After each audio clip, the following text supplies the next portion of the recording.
غسل، کفن، نماز اور دفن کے احکام۔ مسلمان میت کو غسل و کفن اور حنوط دے کر نماز پڑھنے کے بعد دفن کرنا ہر مسلمان پر واجب کفائی ہے، اور ان تمام موارد میں میت کے ولی کی اجازت لینی چاہیے۔ واجب ہے کہ میت کو اس ترتیب سے 3 غسل دیں: 1 اس پانی سے جو بیری کے ساتھ مخلوط ہو، 2 اس پانی سے جو کافور کے ساتھ مخلوط ہو، 3 خالص پانی سے۔ وَثِيَابَكَ فَطَهِّرْ، پانی میں بیری اور کافور کی مقدار معتدل ہو، نہ اتنی زیادہ ہو کہ پانی مضاف ہو جائے اور نہ اتنی کم ہو کہ اسے مخلوط نہ کہا جا سکے۔ أَرْسَلَ الرِّيَاحَ بُشْرًا بَيْنَ يَدَيْ غسل دینے والے رَحْمَتِهِ، شخص کو شیعہ اثنا عشری، عاقل، بالغ اور غسل کے مسائل سے واقف ہونا چاہیے، اور وہ قربتاً الی اللہ کی نیت سے غسل دے۔ غسل میت دوسرے غسلوں کی طرح ہے، لیکن اکثر مراجع تقلید کے فتوے کے مطابق اگر ترتیبی غسل ممکن ہو تو ارتماسی نہیں دینا چاہیے۔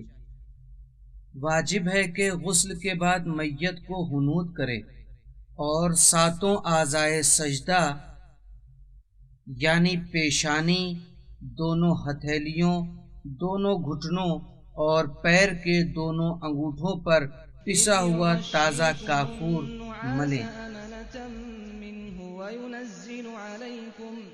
وَيُنَزِّلُ عَلَيْكُم مِّنَ السَّمَاءِ مَاءً لِّيُطَهِّرَكُم بِهِ وَيُذْهِبَ عَنكُمْ رِجْزَ الشَّيْطَانِ وَلِيَرْبِطَ عَلَىٰ قُلُوبِكُمْ وَيُثَبِّتَ غسل و بِهِ حنوط کے بعد میت کو 3 کپڑوں میں کفن دینا واجب ہے: 1 لنگی جس کی واجب مقدار ناف سے گھٹنوں تک چھپانے کی ہے، جبکہ مستحب یہ ہے کہ وہ سینے سے پیر تک پہنچ جائے۔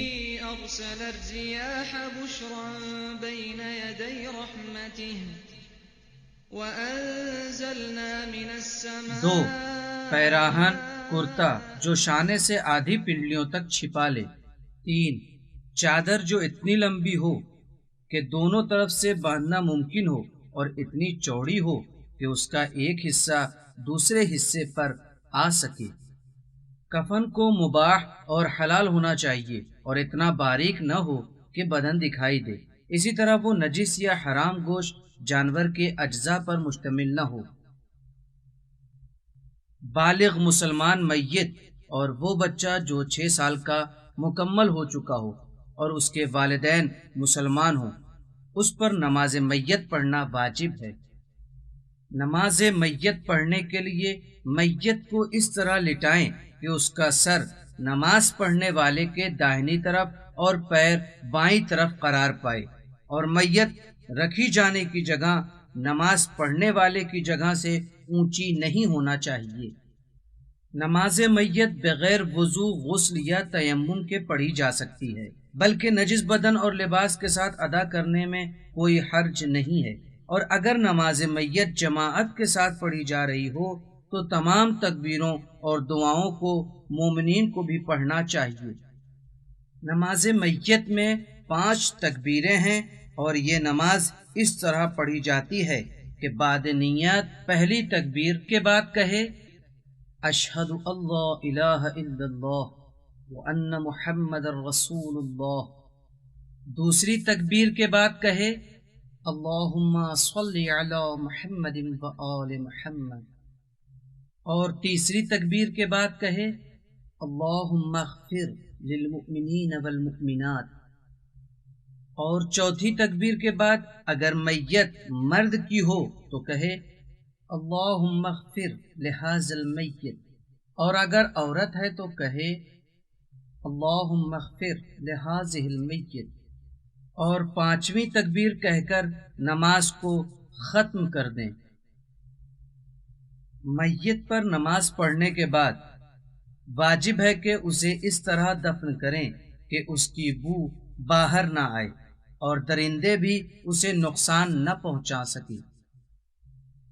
میت کو قبر میں داہنی کروٹ اس طرح لٹانا چاہیے کہ اس کا چہرہ قبلہ رخ ہو۔ اگر میت کے اجزاء میں سے کچھ جدا ہو جائے تو واجب ہے کہ اسے بھی دفن کر دیا جائے، چاہے وہ بال اور ناخن ہی کیوں نہ ہو۔ غصبی جگہ یا مسجد جیسی جگہ جو تدفین کے علاوہ دوسرے امور کے لیے وقف ہوتی ہے، اس میں میت کا دفن کرنا جائز نہیں ہے۔ مسلمان کو کفار کے قبرستان میں یا ایسی جگہ جہاں اسے دفن کرنے سے بے احترامی ہوتی ہو حرام ہے۔ اسی طرح کافر کو مسلم قبرستان میں دفن نہیں کرنا چاہیے۔ اس سلسلے میں اہم نکتہ یہ ہے کہ تشییع جنازہ میں بہت زیادہ ثواب اور فضیلت ہے، لیکن اسے اپنے غیر شرعی نادرست اعمال، ناشکری، بے صبری اور غیبت اور اسراف وغیرہ سے آلودہ نہیں کرنا چاہیے۔